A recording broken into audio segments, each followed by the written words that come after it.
মধ্যে কুটিরে ফিরে মালা গাঁথতে হয়তো 4টে বাজলো।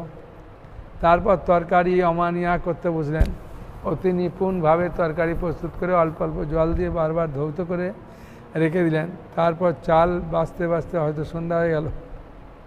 প্রতিটি সেবাতে তিনি যে মন প্রাণ সমর্পণ করতেন তা ভগবান দ্রষ্টার নয়ন গোচর হতো। পথের পাশে পরিত্যক্ত কাঠের টুকরোগুলি ঝোলায় বেঁধে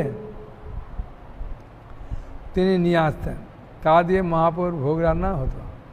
ভোগ রাগের সময় নির্দিষ্ট সময় কিছু ছিল না, তবে তিনি যা করতেন তা ঠাকুরের আদেশ ও মনপ্রাণে করতেন। বাবা কখন খেত তাহলে আমাদের তো খিদে অবস্থা খারাপ হবে। শ্রী নরোত্তম দাস ঠাকুর মহাশয় প্রার্থনা, প্রেম, ভক্তি, চন্দ্রিকা বংশীদাস বাবাজি মহারাজের কণ্ঠস্থ ছিল। হ্যাঁ বুঝেছেন? শুনলে আশ্চর্য লাগছে, হ্যাঁ তাই না?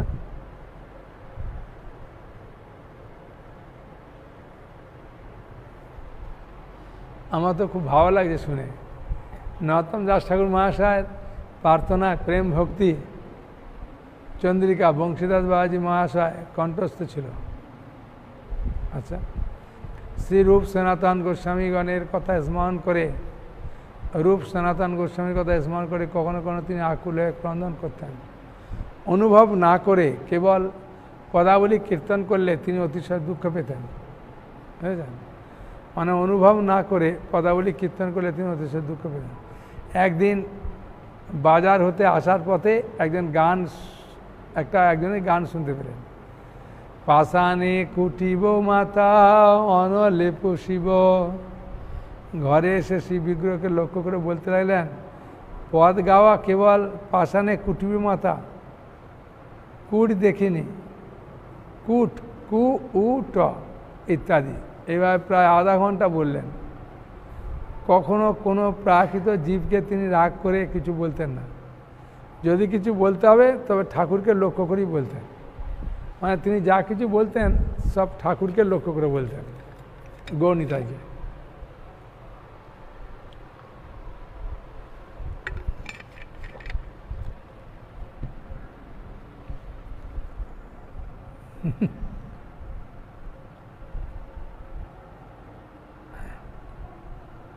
কখনো আমি আমার বলতেন না, সর্বদাই বংশীদাস বলতেন।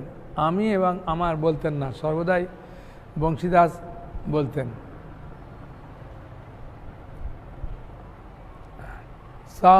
বংশীদাস বলতেন মানে বুঝতে পারছেন? আমার এটা জিনিস না, এটা বংশীদাসের জিনিস। এটা কে বলছে? আমি বলছি না, বংশীদাস বলছে। স্বহস্তে বস্তু ব্যতীত কোনো দ্রব্য ভোগ দিতেন না। স্বহস্তে প্রস্তুত ব্যতীত কোনো দ্রব্য ভোগ দিতেন না। নিজের হাতে যদি কিছু তৈরি করতে দিতেন, নাহলে কারো কাছে দিত না, বা প্রসাদও পেতেন না। অসুস্থ হয়ে 5-7 দিনও অনাহারে থেকেছেন, তথাপি অন্য কারো হাতে সেবা গ্রহণ করেন নাই। 2 মিনিটের পর 2 ঘন্টা ধরে গিয়েছেন, তবু সেবা ছাড়েন নাই। বড় গোস্বামীর বাড়িতে প্রত্যহ চাঁপা ফুল আনতে যেতেন। বড় গোস্বামীর বাড়িতে প্রত্যহ চাঁপা ফুল আনতে যেতেন। বৃদ্ধ অবস্থায় তিনি 2 মিনিটের পর বসে বসে 1 ঘন্টা গিয়েছেন। তিনি যখন চাঁপা গাছে উঠতেন তখন তাকে একটা যুবক বলে মনে হতো। বৃক্ষে তার জন্য 2টি চাঁপা ফুল ফুটত। মানে গাছের 2টো চাঁপা ফুল ফুটবেই। এখন একদম তো নিচে ফুটবে না, কোথায় ডালের উপরে ফুটে আছে। ও ঠিক দেখতে পেয়েছে ওই গাছের 2টো, ওইখান থেকে উঠে ঠিক ওই 2টো ফুল পারবে। কয়েক বছর নবদ্বীপ অবস্থানের পর বংশীদাস বাবাজি মহারাজ কুটির আদি ছেড়ে ননীবাবুকে ডেকে কয়েক মূর্তি বিগ্রহ সহ জন্মভূমি মজিদপুর গমন করলেন। কয়েক বছর পর নবদ্বীপ অবস্থানের পরে বংশীদাস বাবাজি মহারাজ কুটির আদি ছেড়ে ননীবাবুকে ডেকে কয়েকটা মূর্তি বিগ্রহ সহ জন্মভূমি মজিদপুরে গমন করেন। গ্রামের প্রান্তে একটা ভগ্ন মন্দিরে আশ্রয় গ্রহণ করলেন। তথায় বহু লোককে কৃপা করে নবদ্বীপে আবার ফিরে আসেন। পরে আবার পুরীতে গিয়ে রথের রাস্তায় নরেন্দ্র সরোবরের তীরে পড়ে থাকতেন। তিনি বহু কষ্ট বরণ করেও লোকালয়ের আশ্রয় যান নাই। তিনি সর্বদাই মন্দিরের বাইরে থাকতেন। তিনি বৃন্দাবনে গমন করে যমুনা পুলিনে থাকতেন। রৌদ্র, বৃষ্টি, শীত, বিবিধ ক্লেশে দিবারাত্র অতিবাহিত করেছেন। এক সময় বাবাজি মহারাজ নবদ্বীপে থাকাকালীন 3 ধনাঢ্য ব্যক্তি তার অনুগ্রহ পেতে দর্শন এলে তারা মন্দিরে ঢুকতে না ঢুকতেই বংশীদাস বাবাজি বলতে লাগলেন, মানে ধনী 3 জন ব্যক্তি তা ওই বংশীদাস বাবাজিকে দেখার জন্য এসেছে। আর যাই ওর কাছে গেছে, যাওয়ার সময় মানে ঢুকেছে, হ্যাঁ, তার মন্দিরে ঢুকতে না ঢুকতে বংশীদাস বাবাজি বলছেন, দূর হ দূর হ। তার 3 জন এরকম অভ্যর্থনা দেখে হতবাক হয়ে গেলেন। কোনো অপরাধ হয়ে গেল নাকি? এরূপ চিন্তা করতে করতে তাঁরা বিনীতভাবে বাবাজির কাছে এসে প্রণাম নিবেদন করলেন। বংশীদাস বললেন, বৃন্দাবনে শ্রী রাধারানীর মন্দিরে একটা কুকুর ঢুকছিল। বৃন্দাবনে হ্যাঁ রাধারানীর মন্দিরে একটা কুকুর ঢুকছিল, সেই কুকুরকে তাড়াচ্ছিলাম। আগত 3 ব্যক্তি এইরকম আশ্চর্য কথা শুনে সন্দেহবশত তৎক্ষণাৎ বৃন্দাবনের রাধারানী মন্দিরের সেবায়িত পূজারীর কাছে পেইড টেলিগ্রাম করে সে সময়ের ঘটনা ব্যক্ত করেন। প্রত্যুত্তরে সেই পূজারী লিখে পাঠান যে ঠিক ওই সময় মন্দিরে একটা কুকুর ঢুকে পড়লে এক সাধু এসে কুকুরকে তাড়া করেন। এই টেলিগ্রাম পাওয়া মাত্র ওই 3 জন বংশীদাস বাবাজির নিকট গিয়ে অপরাধ মার্জন ভিক্ষা করে চরণে লুটিয়ে পড়েন। পুরীতে একবার রথযাত্রার সময় জগন্নাথদেবের রথ সেই বটবৃক্ষতলে বংশীদাস বাবাজি মহারাজ, এও খুব সুন্দর কাহিনী। পুরীতে একবার রথযাত্রার সময় জগন্নাথদেবের এর রথ সেই বটবৃক্ষতলে বংশীদাস বাবাজির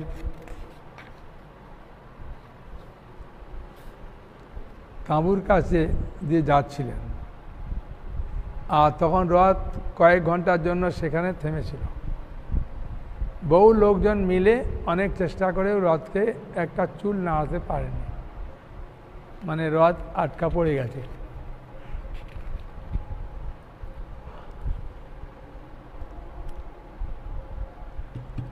কোথায় আটকা পড়লো রথটা?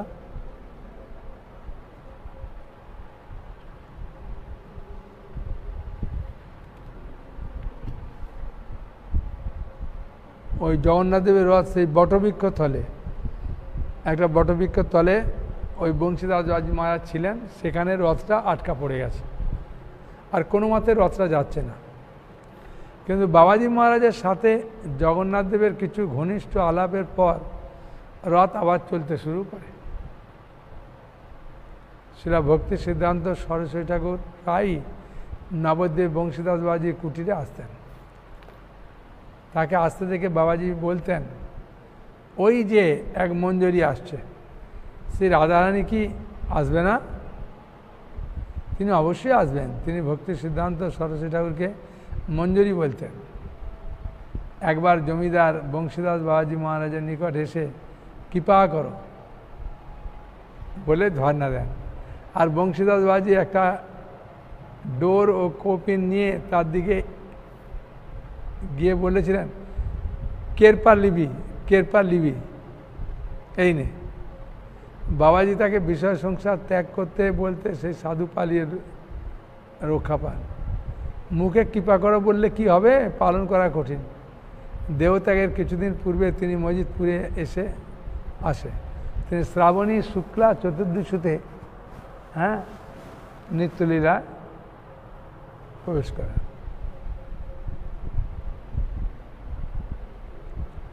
বর্তমানে তথায় তিনি সমাধি বর্তমান আছে। তথায় বংশীয়গণ বাস করেন। সেখানে বর্তমানে একটা প্রাচীন মন্দিরও আছে। এই বংশীদাস বাবাজি মহারাজ হুঁকা খেতেন। হুঁকাটা একটা তামাক দিয়ে লম্বা একটা পাইপ থাকে, ওখানে হুঁকা খেতেন। কখনো কখনো, এখানে লেখা নেই, কিন্তু ভক্তি সিদ্ধান্ত সঠিক প্রভুপাদ তার শিষ্যদেরকে বলেছিলেন আপনারা যেতে পারেন বংশীদাস বাবাজি মহারাজের কাছে, যেন অপরাধ না হয়।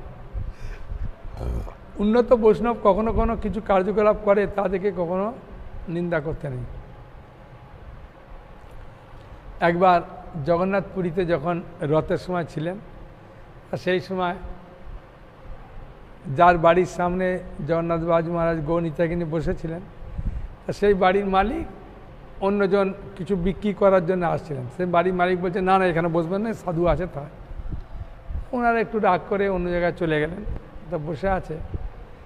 আর কিছু বাংলাদেশ থেকে বৈষ্ণব এসেছিলেন, তারা ওই ভক্তির সিদ্ধান্ত সরস্বতী ঠাকুর প্রবাদের যে মঠ আছে, ওই মঠের কাছে কোনো মন্দিরেতে মানে তাড়াতাড়ি করে এসেছিলেন, সকালবেলা খায় না, তা পাকা কাঁঠাল মাথায় করে নিয়ে এসেছিলেন, বড় পাকা কাঁঠাল। তো রাস্তায় আস্তে আস্তে একটু গলা গলা মতো হয়ে গেছে। তা জগন্নাথকে ওরা মন্দিরের পূজারী বললেন যে আপনারা এসেছেন ঠিক আছে, কিন্তু আজকে তো জগন্নাথের রথ হবে না, সেই নিয়ে জগন্নাথকে আগে আমরা ভোগ টোক দিয়ে আমরা প্রসাদ টসাদ পেয়ে বেরিয়ে পড়েছি রথের জন্যে। তা আপনারা এসেছেন অত দূর থেকে, বলছেন খুব খিদে পেয়েছে, এক কাজ করুন, কাঁঠালটা আপনারা ভগবানের জন্যে, জগন্নাথের জন্যে কাঁঠালের ওই কোয়াগুলো, দানাগুলো আলাদা করে রেখে দেন, রেখে দিয়ে আপনারা কাঁঠালটা খেয়ে নেন। কাঁঠাল তো থাকবে না, একদম পাকা হয়ে গেছে।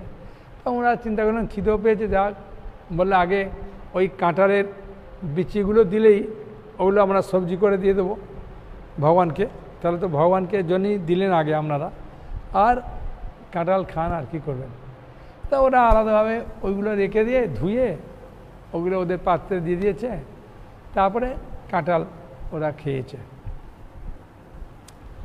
আর ভদ্রলোকরা যখন পাশ হয়ে যাচ্ছে, তখন বংশীদাস বাবাজি মহারাজ বলছেন, এই দেখলি, হ্যাঁ ওরা খেলো কাঁঠাল আর তোরা খাবি কাঁঠালের বিচি, হ্যাঁ সবজি করে খাবি, মানে দানাগুলো। ওরা দেখছে, আরে আমরা তো করলাম মন্দিরে, এ বাবাজি জানলো কি করে যে আমরা কাঁঠালটা খেয়েছি, কুয়াগুলোকে ভগবানের জন্য রেখে এসছি। তখন ওরা বুঝতে পারেনি, তখন ওইখানে যারা দাঁড়িয়ে ছিল বাড়ির লোকেরা বলছে, এই বাবাজি কে? বলছে বংশীদাস বাবাজি। বলছে আমরা বাংলাদেশ থেকে এসেছি পাকা কাঁঠাল নিয়ে, তা ওরা ভোগ লাগিয়ে দিয়েছিল, তা বললো দানাগুলো রেখে দেন, আমরা সবজি করে দেব, আর কোয়াগুলো আপনারা খেয়ে নেন। হ্যাঁ, তা আমরা খেয়ে নিয়েছি, কিন্তু বাবাজি আমাদেরকে লক্ষ্য করে কি বলছে গৌরনীতাই কি শুনলেন? বলছে ওরা খেলো শাঁস, তুই খাবি হ্যাঁ দানা। তা বলছে হ্যাঁ, উনি সিদ্ধ বাবা, উনি সব জানেন, আর উনি বেশিরভাগই গৌরনীতার সঙ্গে কথা বলেন, যা হয় গৌরনীতাই কি বলেন, গৌরনীতার সঙ্গে অভিযোগ করেন, গৌরনীতাইকে মনের কথা বলেন, সব গৌরনীতার সঙ্গে, বাইরের লোকের সঙ্গে তো অনেক করেন না। আচ্ছা, তাই বংশীদাস বাবাজি মহারাজ তিনি সিদ্ধ পুরুষ। হ্যাঁ, তাহলে আজকে আমরা আলোচনা থেকে জানতে পারলাম যে বংশীদাস বাবাজি মহারাজ ময়মনসিংহ জেলা কিশোরগঞ্জ মহকুমারে, ময়মনসিংহ জেলা কিশোরগঞ্জ মহকুমা, আর জায়গার নাম মজিদপুর গ্রামে জন্মগ্রহণ করেন। বাবার নাম পেলাম সনাতন মালো বর্মন। হ্যাঁ, সনাতন মালো বর্মন বাবার নাম। মায়ের নাম সর্বসুন্দরী দেবী, সর্বসুন্দরী দেবী। এবং ছোটোবেলায় তিনি বিবাহ করেছিলেন, কিন্তু স্ত্রীর প্রতি আসক্ত ছিলেন না। এবং ওখানে বাড়িতে কিছুদিন থাকার পরে তিনি নবদ্বীপে চলে আসেন। নবদ্বীপের বিভিন্ন জায়গায় তিনি থাকেন। হ্যাঁ, এবং গৌরনীতাকে কেন্দ্র করে তিনি চলতেন। ভিক্ষায় গেলেও গৌরনীতাকে কোলে করে নিয়ে যেতেন, এবং যা পেতেন ওটাই ভোগ লাগিয়ে তিনি খেতেন, বাইরেকার কিছু খেতেন না। এবং বাইরের জিনিস গৌরনীতাকে ভোগও লাগাতেন না। আর তিনি ঘরে কোনোদিনও চাবি তালাও দিতেন না, পুরা খোলা থাকতো। আর তিনি হাসতে হাসতে বলতেন, গৌরনীতাই তার নিজের দেশের লোককে দিচ্ছে, আমি কেন বাধা দেব, আমি তো পরদেশী। তা একবার একটা সোনার হার দিয়েছিল, আর ভিক্ষা করে এসে দেখে সোনার হারটা গৌরনীতার গলায় নাই। তাই গৌরনীতার সঙ্গে 3 ঘন্টা কথাবার্তা বলে, যে কোথায় কাকে দিয়ে দিয়েছিস বল, কে তোর হার খুলে নিয়েছে বল। তা বলতে বলতে তিনি নিদর্শন দিলেন, যা ওই জায়গায় ওই বাড়িতে খুলে নিয়ে গেছে। তখন তাকে গিয়ে বলতে সে রেগে গেছে, রেগে গিয়ে বলছে, আমাকে তুমি চোর বলছো, আমার এত বড় দালান বাড়ি, আমি কেন চুরি করতে যাবো। আর রাগ করে বারান্দা থেকে ঠেলে ফেলে দিয়েছে। আর ফেলে দিতে তিনি কিছু বলেননি, চলে এসেছেন। চলে এসে গৌরনীতাকে বলছে, দেখ তুই পাঠালি, আবার তুই আমাকে ঠেলে ফেলে দিলি, এখন আমার কোমরে লাগলো, ব্যথা হলো। আর কয়েকদিনের বাদই ওই লোকটা খোঁড়া হয়ে গেল, অবশ্যই মারা গেল, আর বংশ পর্যন্ত নাশ হয়ে গেল। তাই এইভাবে গৌরনীতাকে নিয়ে তিনি বিভিন্ন জায়গায় থাকতেন, করতেন। এবং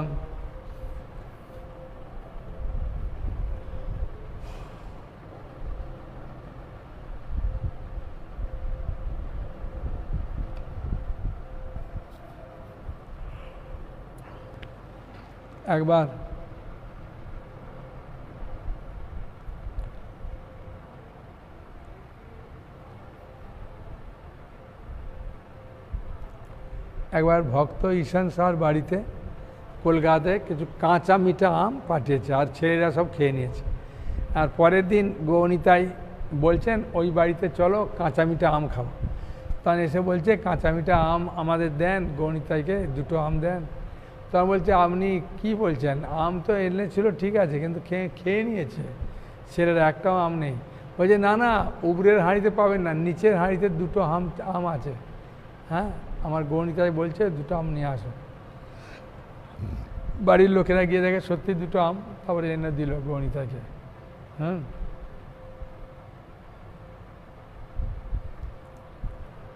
এবং তিনি কখন রান্না করতেন, কখন খেতেন, তার কোনো ঠিকানা নাই।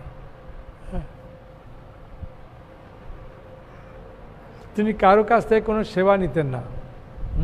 এমনকি 5-7 দিন অসুখ হলেও তিনি কারো কাছ থেকে কোনো সেবা গ্রহণ করতেন না। নিজে পেলেন তো করতেন, নাহলে করতেন না। এমনকি ফুল পর্যন্ত কাউকে আনতে বলতেন না। তো একজনের বাড়িতে চাঁপা ফুলের একটা